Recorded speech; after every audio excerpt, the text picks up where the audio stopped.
Bible సమయం గంభీర సమయం వచన పరంపర ధ్యానాంశ సమయం.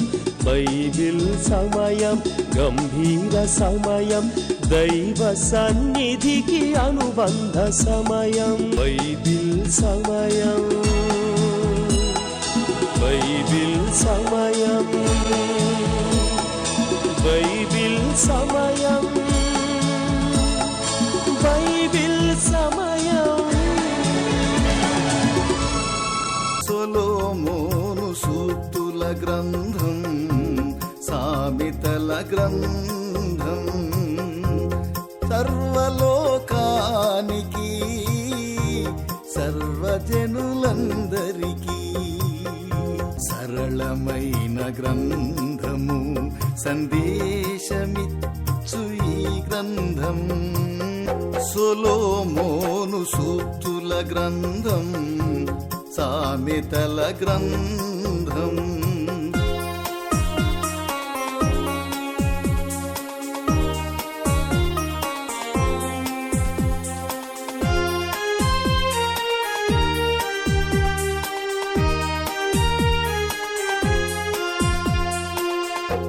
బాలురు యౌవనులు, కన్యకలు వృద్ధులు, రాజులు అధిపతులు, భక్తులు సేవకులు అనుసరించదగినట్టి ఆదర్శ గ్రంథమిది. ఉపదేశమంగీకరించిన సురక్షితముగా నుందురు. కీడు వచ్చునన్న భయము లేక నెమ్మదిగా నుందురు. సొలొమోను సూక్తుల గ్రంథం, సామెతల గ్రంథం. యేసు నామానికి మహిమ కలుగునుగాక. మనం ఎంత సంతోషంగా, ఎంత గంభీరంగా, ఎంత విశ్వాసంగా మనం కనపడ్డా మన హృదయంలో జడిసే పరిస్థితులు, భయపడే పరిస్థితులు, జంకే పరిస్థితులు మన జీవితాల్లో ఉంటాయి. కాబట్టి ఇవన్నీ మనం అధిగమించాలి, లేకపోతే ఇవన్నిటిపై మనం జయము పొందుకోవాలి అంటే పూర్ణ హృదయం, పూర్ణాత్మ, పూర్ణ మనసుతో దేవుణ్ణి మనం సేవించి ప్రేమించాలి. ఇంత గొప్ప ఆత్మీయ సత్యాన్ని తెలుసుకోవాలి అని అంటే ఎవరొకరు వెళ్ళాలి. వెళ్ళేలాంటి యేసు అనుచరుల పరిచర్యని ప్రోత్సహించడాన్ని బట్టి కోట్లాది ప్రజలు ఈ రక్షణ సువార్త విని ఈ రక్షణ పొందడం ద్వారా ఈ ఆత్మీయ సత్యంలో బలపడే అవకాశం ఉంటుంది. కాబట్టి ఇంత గొప్ప అవకాశాన్ని సద్వినియోగం చేసుకొని కోట్లాది ప్రజలు ఈ రక్షణ సువార్త వినేటట్టు, వారు వెళ్ళలేకపోయినా వెళ్ళేలాంటి యేసు అనుచరుల పరిచర్యను ప్రోత్సహించిన మా ప్రియులు, మా ఆప్తులు, తల్లి సమానులైన కౌశల్య అమ్మగారు, వారు నవాబ్పేట, నెల్లూరు డిస్టిక్ వాస్తవ్యులు. అమ్మగారి కొరకు మనం ప్రార్థిస్తాం. మహోన్నతుడా, జీవగలిగిన దేవ, జీవాధిపతి, సర్వాధికారి అయిన దేవ, సార్వభౌముడైన దేవుడివి తండ్రి, ఎంతైనా నమ్మదగిన గొప్ప దేవుడివి తండ్రి. మా హృదయాలలో ప్రవ్వా జడిసే పరిస్థితులు ఉన్నాయి, భయపడే పరిస్థితులు ఉన్నాయి ప్రవ్వా.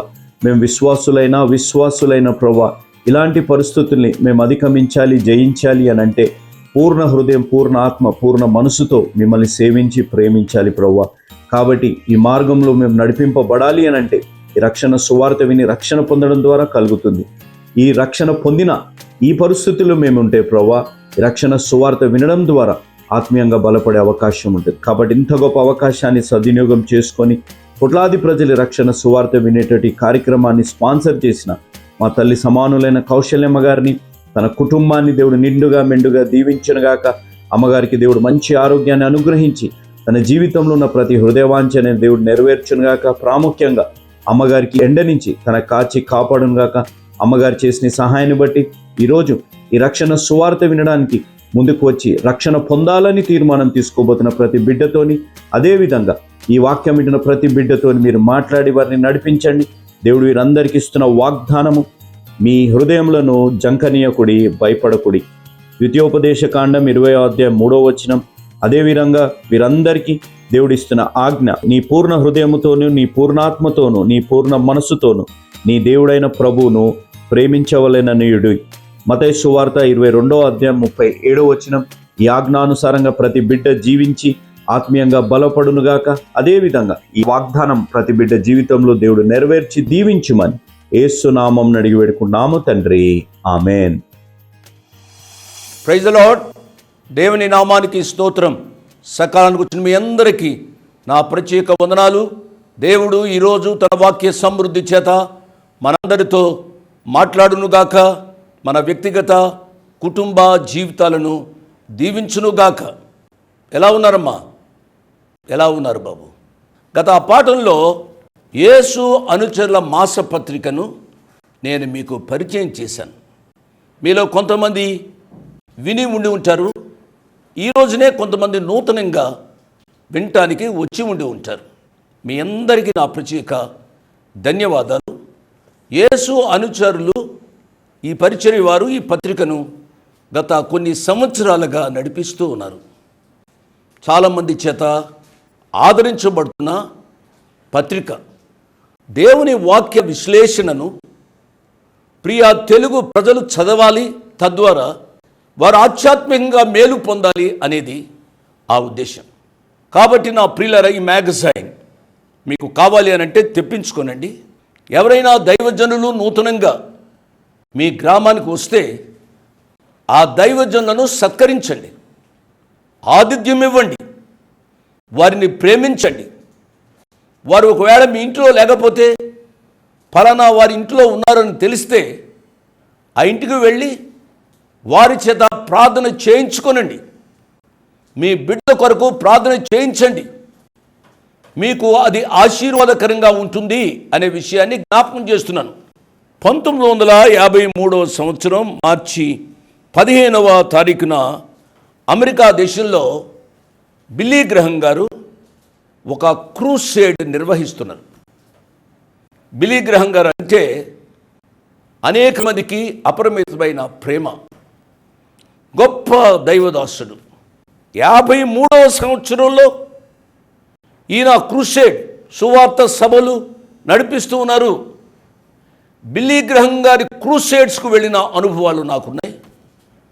బిల్లీ గ్రహం గారు ప్రసంగిస్తూ ఉండగా తెలుగులో అనువదించి ఆంధ్రప్రదేశ్లో తెలుగు ప్రజల మేలు కొరకు రేడియోలో ప్రసారం చేసిన అనుభవాలు ఉన్నాయి. దేవుని నామానికి స్తోత్రం.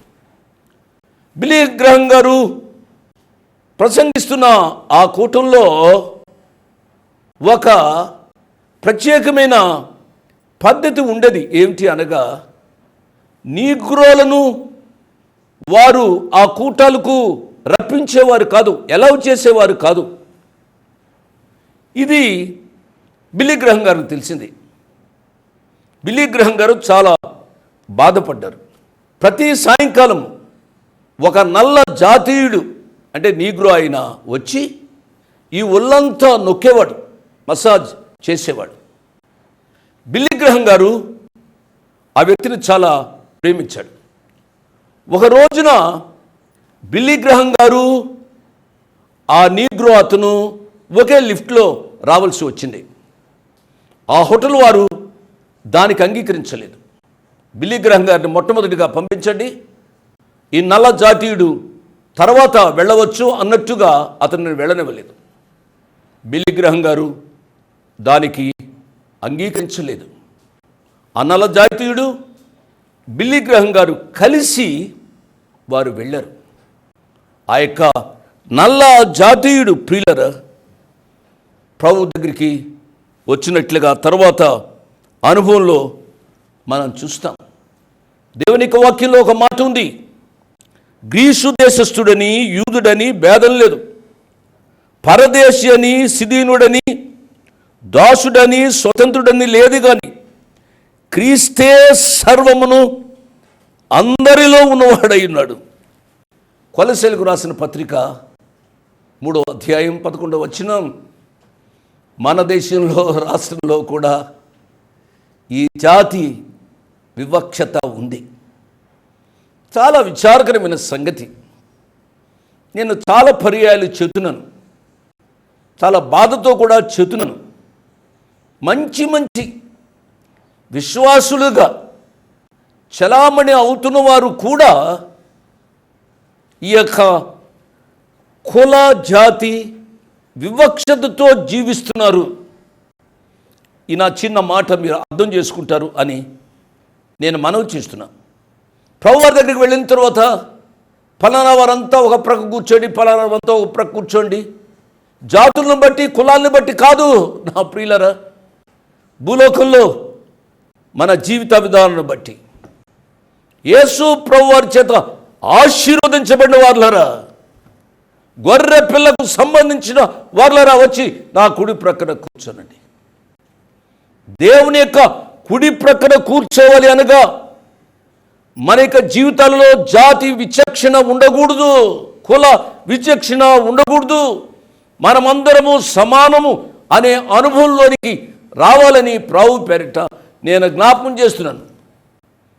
కొన్ని అసెంబ్లీస్లో కూడా ప్రభు బల్ల ఇచ్చేటప్పుడు కూడా ఆ పరిస్థితుల్లో కొంత వ్యత్యాసం కూడా కనబడుతూ ఉంది.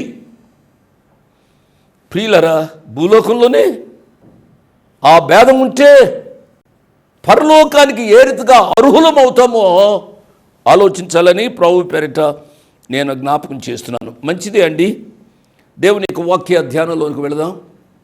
దానికి ముందుగా ప్రార్థన చేసుకుని దేవుని యొక్క వాక్యాన్ని ధ్యానం చేసుకుందాం. మమ్మల్ని మికిలిగా ప్రేమించిన మా ప్రియ పరలోకపు తండ్రి, వందనాలు, స్తోత్రాలు నాయనా. ఇంతవరకు మ్యాగజైన్లో రాయబడిన ఒక వ్యాసంలోని సందర్భాన్ని మేము జ్ఞాపకం చేసుకున్నాం. కుల విచక్షణ లేకుండా, మత విచక్షణ లేకుండా, వర్ణ విచక్షణ లేకుండా నాయనా మీ కొరకు అందరము సమానము అనే అనుభవంలోనికి రావడానికి సహాయపడండి నాయనా. నాయనా, ఎంతమంది ఈ మాటలు విని వారి జీవితాలలో అందరము సమానమే అనే అనుభవంలోనికి వస్తున్నారో వారందరిని బట్టి మీకు స్తుతులు స్తోత్రాలు చెల్లిస్తున్నాము నాయన. ఈ వాక్యాన్ని విని రక్షణానుభవంలోనికి వస్తున్న ప్రియుల కొరకే వందనాలు. నేను చెప్తున్నాను, అనేక మంది చెప్తున్నారు, అనేక మంది వాక్య సందేశాలు వింటున్నారు. ఇంకా హృదయాన్ని మీకు ఇవ్వని వారి కొరకై, రక్షణ అనుభవం లేని వారి కొరకై ప్రార్థన చేస్తున్నాం ప్రభువా. వారు కూడా రక్షణ అనుభవంలోనికి రావడానికి సహాయం చేయండి. మీ సంఘంలో ఉన్నతమైన రీతిగా పెరగడానికి కృప చూపించండి. వారి యొక్క కుటుంబ వ్యవస్థ సరిగ్గా శాంతి సమాధానాలతో ఉండడానికి సహాయపడండి. భార్య భర్తలు ఒకరినొకరు అర్థం చేసుకుని నాయనా కుటుంబాన్ని సజావుగా నడిపించుకునే భాగ్యాన్ని అనుగ్రహించండి. మహిమ పొందండి. ఈ చేతులకు అప్పగించుకుంటూ యేసు ప్రభు వారి ఉన్నతమైన నామమున స్తుతించి ఘనపరిచి వేడుకుంటున్నాము తండ్రి, ఆమేన్. సామెతల గ్రంథం 27వ అధ్యాయము 14వ వచనం. వేకునే లేచి గొప్ప శబ్దముతో తన స్నేహితుని దీవించు వాని దీవెన వానికి శాపముగా ఎంచబడును. ఈ మాట కొంత ఆశ్చర్యంగా ఉంది. ఎందుచేతనగా వేకునే లేచి కొంతమంది వాక్యాన్ని చెబుతూ ఉంటారు. ఆ వాక్యాన్ని చెప్తూ ఉన్నప్పుడు వారు దీవించే దీవెన ఇతరులకు శాపముగా ఎంచబడుతుంది అని రాస్తున్నాడు ఈ జ్ఞాని అయిన సొలొమోను గారు. అంటే ఈ యొక్క సందర్భాన్ని మనము అర్థం చేసుకోవాలి. వేకునే లేచి వాక్యాన్ని చెప్పడం తప్పు కాదు. వేకునే లేచి వాక్యాన్ని చెప్పేటప్పుడు సందర్భానుసారంగా వాక్యాన్ని చెప్పాలి. కొంతమంది వాక్యాన్ని చెబుతున్నప్పుడు చాలా కఠినంగా వాక్యాన్ని చెబుతారు. ఈ వాక్యాన్ని వినకపోతే మీరు శపించబడతారు, మీరు నరకానికి వెళ్తారు, మీరు పాతాళానికి వెళ్తారు అన్నట్టుగా వాక్యాన్ని శాపముతో కూడిన రీతిగా మార్చకూడదు. వాక్యంలో యేసు ప్రభువారిక ప్రేమను కనబరిస్తే మనుషులు వినడానికి ఇష్టపడుతూ ఉంటారు. దయచేసి చాలా అర్థవంతంగా, జ్ఞానయుక్తంగా దేవుని సేవ చేయాలని నేను మనవి చేస్తున్నాను. ఒక మటన్ షాపులో మటన్ అమ్మే ఆయన రక్షించబడ్డాడు. రక్షించబడిన తదుపరి కొన్ని రోజులకి ఒక అమ్మాయి మటన్ కొరకు వచ్చింది. కొంతమంది మటన్ తినని వారు శాకాహారులు ఉంటే ఈ మాటలు చెబుతుంటే దయతో క్షమించండి. సమయాన్ని, సందర్భాన్ని నేను జ్ఞాపకం చేస్తున్నాను. ఆ మటన్ అమ్మేవారి దగ్గరికి ఈ అమ్మాయి వచ్చింది. అమ్మాయి వచ్చి ఇంత మటన్ ఇవ్వండి అని అడిగింది. ఆ మటన్ అమ్మేవాడు రక్షింపబడ్డాడు. రక్షింపబడిన ఈ వ్యక్తి అమ్మాయికి మటన్ ఇచ్చి పంపించేస్తే బాగుండును. అతడు ఆ మటన్ను కొడుతూ ఉన్నప్పుడు చెబుతూ ఉన్నాడు, అమ్మాయి నీవు రక్షింపబడ్డావా? నీవు రక్షింపబడకపోతే నిత్య మరణానికి వెళ్తావు. నీ మరణాన్ని గూర్చి ఎప్పుడైనా ఆలోచించావా అని ఆ మటను కొడుతూ అంటున్నాడు. అమ్మాయికి భయం వేసేసింది. ఇదేంద్రా నాయనా, మరణం అంటున్నాడు, చచ్చిపోతావు అంటున్నాడు, మాంసాన్ని కొడుతున్నాడు, నన్ను ఏం చేస్తాడు అని చెప్పి ఆ అమ్మాయి పరిగెత్తుకుని వెళ్ళిపోయింది. నేను చెప్పే పాయింట్ ఏమిటనగా, సువార్తను ప్రకటించడమే ముఖ్యం కాదు, సువార్తను సమయ సందర్భానుసారంగా ప్రకటించడం మనం నేర్చుకున్న వాళ్ళని ప్రభు పేరిట నేను జ్ఞాపకం చేస్తున్నాను. వీధి ప్రసంగాలని చేస్తాము. వీధి ప్రసంగాలు చేయాలి ప్రేమతో, క్రమశిక్షణతో. వీధి ప్రసంగాలు చేయడం మనము అలవర్చుకున్న వాళ్ళని ప్రభు పేరిట నేను జ్ఞాపకం చేస్తున్నా. నేను వీధి ప్రసంగాలు చేసిన వాడిని. నేను కూడా వాక్యాన్ని వీధుల మూలల్లో నిలబడి బూరల్లో వాక్యాన్ని చెప్పిన వాడిని.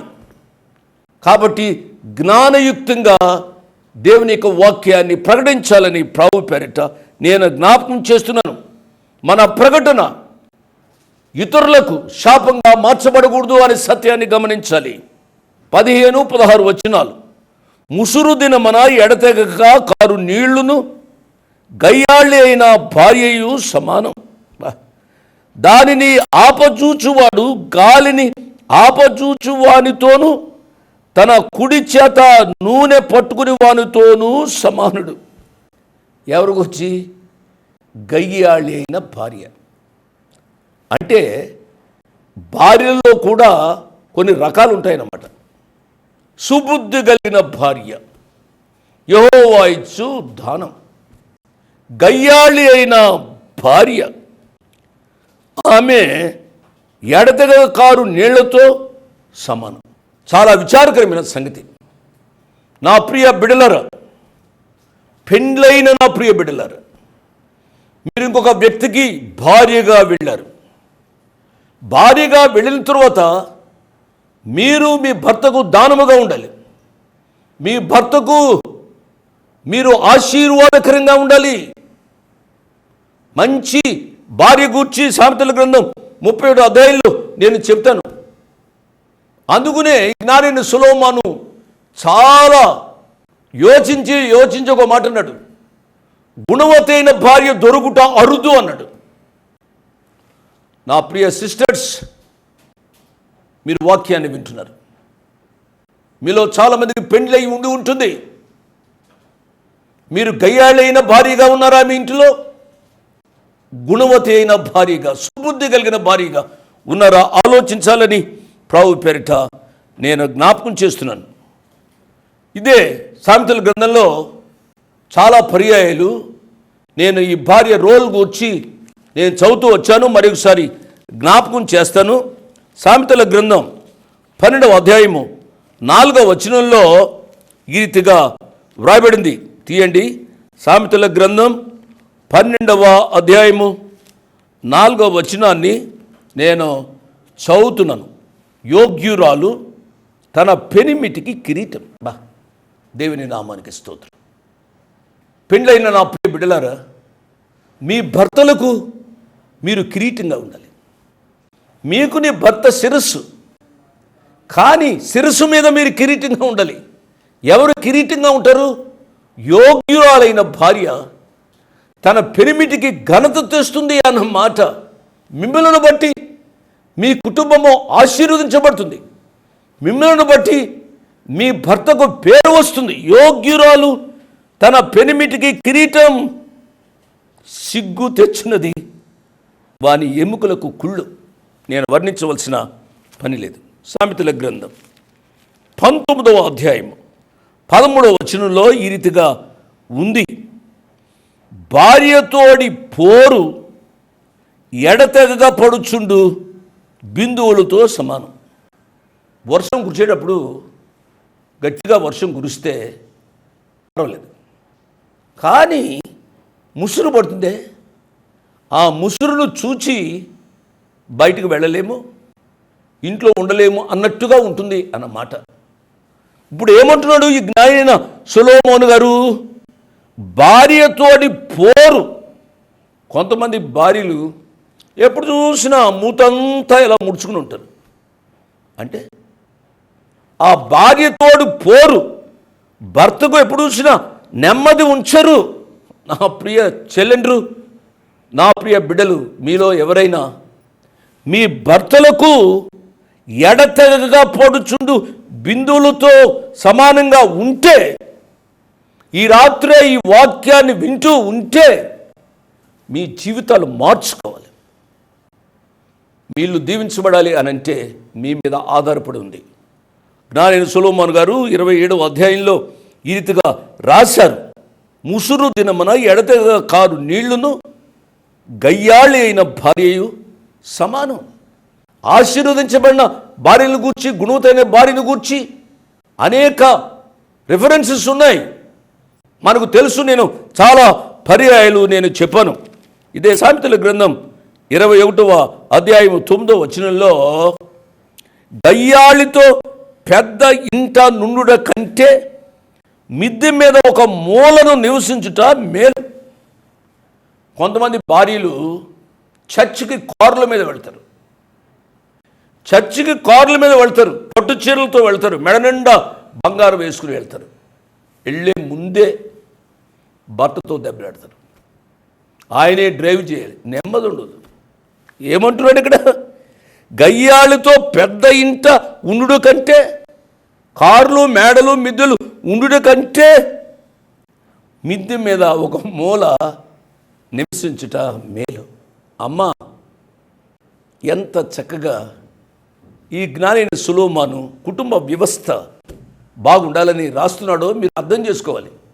మమ్మల్ని అంటున్నాడు అనుకునవద్దు. పురుషులకు ఎన్నో మాటలు ఇంతవరకు నేను చెప్తూ వచ్చాను. అదే 21వ అధ్యాయము 19వ వచనంలో ఈ రీతిగా వ్రాశాడు, ప్రాణము విసికించు జగడగొండి దానితో కాపురము చేయుట కంటే అరణ్య భూమిలో నివసించడం మేలు. బా, సొలొమోను రాజు గారికి చాలామంది భార్యలు ఉన్నారు. ఎంతమంది జగడగొండ్లు ఉన్నారు, ఎంతమంది ఆయన ప్రాణాన్ని విసిగించారో, ఎంతమంది గయ్యాళ్ళు ఉన్నారో మనకు స్పెసిఫిక్గా రాయలేదు. కానీ తప్పనిసరిగా ఈ కోవకు చెందినవారు ఆయన భార్యలో ఉండి ఉంటారు. కాబట్టి అనుభవంతో ఈయన ఈ విషయాలు వ్రాశారు. ఈ రాత్రి వాక్యం వింటున్నా నా ప్రియ ఆడబిడ్డలు, మీకు వివాహం అయితే మీ భర్తలకు, మీ కుటుంబానికి నేను ఒక మాట చెప్పినా, మీ కుటుంబ వ్యవస్థను బట్టి మీ దేశ క్షేమము ఆధారపడి ఉంటుంది. దేశము బాగుగా ఉండాలి అనగా ద స్మాల్ యూనిట్, మీ కుటుంబం బాగుగా ఉండాలని మనవి చేస్తూ ఉన్నాను. 17వ వచనాన్ని చదివి నేను ముగిస్తాను. ఇనుము చేత ఇనుము పదునగును, అట్లు ఒకడు తన చెలికానికి వివేకము పుట్టించును. ఇనుము చేత ఇనుము పదునవుతుంది. అవును, మన స్నేహం వలన ఇంకొక ఆయనకి మేలు కలగాలి, అంతేగాని మనతో స్నేహం చేయడం వలన ఇంకోళ్ళు పాడైపోకూడదు. అందుకు ఒక పెద్ద ఆయన అన్నాడు, ఆయన ఫ్రెండ్ ఎవరో చెప్పు, ఈయన కూర్చుని నేను చెప్తాను, ఒక వివాహ సందర్భంలో అన్నమాట. కాబట్టి నా పిల్లరా, మన యొక్క స్నేహాలు యోగ్యమైన రీతిగా ఉండాలి. ఇనుము చేత ఇనుము పదునైన రీతిగా మన జీవితాలను బట్టి ఇతరులు ఆశీర్వదించబడాలని మనవి చేస్తూ ముగిస్తున్నాను. ముగింపులో ఒక మాట, ఇంతవరకు వాక్యాన్ని విన్నారు. ఆరాధన ఛానల్లో ప్రసారమయ్యే బైబిల్ సమయం గురించి మీరు ఆలోచించారా? ప్రార్థిస్తూ ఉన్నారా? మీరు ప్రార్థిస్తున్నందుకు నా హృదయపూర్వక ధన్యవాదాలు. ఇప్పటికే చాలామంది తెలుగు ప్రజలు సహాయం చేస్తూ వస్తున్నారు. బాబు, అమ్మ, మీకు వీలైతే సహాయపడండి. మీకు ఎంత వీలైతే అంత సహాయపడి ఈ కార్యక్రమం నిర్విఘ్నంగా సాగేట్లు చూడాలని మనవి చేస్తూ నిండారుగా దీవిస్తూ ముగిస్తున్నాను. May God bless you. Praise the Lord. ఏంటి బ్రదర్, ఏదో పెద్ద బుక్ పట్టుకున్నారే అని చెప్పి మీరు ఆశ్చర్యపోయి ఉండొచ్చు. ఇది ఒక సిస్టర్ గారు తన స్వహస్తాలతోని రాసిన బైబిల్. ఈ బైబిల్ తన స్వహస్తాలతో రాసి మా తండ్రి గారు జోషన్న గారికి బహుమానంగా ఇచ్చారు. ఎవరు ఈ స్త్రీ, ఎందుకు స్వహస్తాలతో రాసింది అనే ఒక ప్రశ్న మీకు ఉండొచ్చు. తను ఒక రాజకీయ కుటుంబానికి చెందిన ఒక స్త్రీ. నాన్నగారు ఆ ప్రాంతానికి వెళ్ళినప్పుడు బైబిల్ని బహుమానంగా తెస్తే అక్కడ ఉన్న వారంతా ఏదో అనుకున్నారు. ఏమనుకున్నారు? తన గురించి వివరణ మీరు ఇంకా తెలుసుకోవాలి అని అంటే మా యేసు అనుచరుల మ్యాగజైన్లో దాని గురించి ఎంతో వివరణగా రాసాం. ఈ 3rd పేజ్లో రాయబడింది. కాబట్టి ఈ మ్యాగజైన్ మీరు తెప్పించుకోండి. అనేక ఆత్మీయ సత్యాలతోని రాయబడుతున్న మ్యాగజైన్ ఇది. అదేవిధంగా దీంట్లో సామెతల గ్రంథంలోంచి కొన్ని మర్మాలు మీకు ఇక్కడ తెలియజేయబడ్డాయి. ఏ విధంగా సామెతల గ్రంథంలో వివరించబడ్డారు దేవుడు, దానికి మన స్పందన ఏ విధంగా ఉండాలి, సామెతల గ్రంథంలో దేవుడికి హేయమైనవి ఎన్ని ఏంటివి అనేది తెలుసుకోవాలి అని అంటే ఈ మ్యాగజైన్ని మీరు తీపించుకోండి. మీరు అడగొచ్చు, బ్రదర్ ఈ డిజిటల్ వరల్డ్లో ఈ మ్యాగజైన్ ఏ విధంగా అని మీరు అడగొచ్చు. డిజిటల్ వరల్డ్లో ఎక్కువగా ఫోన్ మీద ఉండే కంటే ఇలాంటి వాక్యాన్ని మీరు చదవడాన్ని బట్టి మీకు ఆత్మీయంగా బలపడతారు. దీనిని ఇంగ్లీష్లో కూడా తేవాలని ఒక ప్రార్థన మా జీవితంలో జరుగుతుంది. కాబట్టి ఇంగ్లీష్ ప్లస్ తెలుగులో ఉంటే మీరు చదవచ్చు, మీ బిడ్డలకు కూడా చదివే విధంగా ప్రోత్సహించవచ్చు. ఫోన్ టైం తక్కువయ్యి దీన్ని మీద ఎక్కువగా టైం ఉండే అవకాశం. కాబట్టి ఈ బైబిల్ స్వహస్తాలతో రాశారు. ఏ విధంగా రాశారు, ఏమి అనుకున్నారు, ఏ విధంగా ఉంది అని తెలుసుకోండి. దీంట్లో ఉన్న అనేక మంది సేవకులు రాసిన ఆత్మీయ సత్యాలను మీరు తెలుసుకోమనేది నా మనవి. మీరు తెప్పించుకోవాలి అని అనుకుంటే ఈ మ్యాగజైన్ని ఈ కింద ఉన్న ఫోన్ నెంబర్స్కి మీరు ఫోన్ చేయండి. దీని విలువ ఎంత, ఏ విధంగా మీకు అందబడుతుంది, ప్రతి నెల ఈ మ్యాగజైన్ మీకు అందబడుతుంది అనే వివరాలు మీరు తెలుసుకోండి. ఈ ఫోన్ నెంబర్స్కి మీరు తెలియజేయండి. దేవుడు మిమ్మల్ని దీవించి ఆశీర్వదించునుగాక. ఆమెన్. Praise the lord. మీ ముందుకు రావడానికి ఒక ప్రాముఖ్యమైన కారణం, మేము ఈ టీవీ పరిచర్యని ఎందుకు ప్రారంభించాం, ప్రాముఖ్యంగా తండ్రి అయిన నాన్నగారు, కీర్తిశేషులైన నాన్నగారు జోషన్న గారు ఎందుకు ప్రారంభించారు అనేది వారి మాటల్లోనే విందాం. ఈ కార్యక్రమాన్ని నిర్వహించడానికి నేను ఎంతో ధైర్యం చేశాను అనే విషయాన్ని జ్ఞాపకం చేస్తున్నాను. డబ్బుండి కార్యక్రమాన్ని ప్రారంభించలేదు. నన్ను రక్షించి ఇంతవరకు పిలిచిన ప్రభు ఉన్నారు అని, తదుపరి విశ్వాసులైన మీరు ఉన్నారు అనే ధైర్యంతో ఈ కార్యక్రమాన్ని కొనసాగిస్తున్నాం. విన్నారు కదా, నాన్నగారు ఏ ధైర్యమైతే వారు చేసి టీవీ కార్యక్రమాలని ప్రారంభించారు. మన రక్షకుడైన యేసు ఉన్నారని, విశ్వాసులైన మీరు ఉన్నారనే ధైర్యంతోనే ఈ టీవీ కార్యక్రమాలని మేము కొనసాగిస్తున్నాం గత సంవత్సరాలుగా. ఇక ముందు కూడా మేము కొనసాగించాలి అని అంటే మీలో విశ్వాసులైన మీరు, ప్రేరేపింపబడ్డవారు మీరు, వచనం వెంబడి వచ్చిన ధ్యానాలు జోషన్న గారివి, పాయింట్ వైజ్ ధ్యానాలు జాన్ స్పర్జన్ గారివి, హీరోస్ ఆఫ్ ది బైబిల్ అనే సిరీస్ ధ్యానాలు భక్త్ సింగ్ నావి కొనసాగేటట్టు మీరు ప్రేరేపింపబడితే, మీరు సహాయం చేసి మీరు నేరుగా నాతోని మాట్లాడవచ్చు. నాతో మాట్లాడి మాకు సహాయం చేయాలనేది నా మనవి. కాబట్టి మీరందరూ ఏ భారమైతే, సేవా భారమైతే నాన్నగారు గత 40 సంవత్సరాలుగా ముందుకు కొనసాగించారు, ఇప్పుడు యవనస్తులమైన మా అన్నగారు జాన్ స్పర్జన్ గారు మాపై ఉంది. కాబట్టి మీరు కూడా ఏ విధంగా నాన్నగారిని అయితే ప్రోత్సహించారు, నాన్నగారిని ఆదరించారు, మమ్మల్ని కూడా ఆ విధంగానే ప్రోత్సహించి ఆదరిస్తారని నమ్ముచు సెలవు తీసుకుంటున్నాను. దేవుడు మిమ్మల్ని దీవించి ఆశీర్వదించునుగాక. ఆమేన్.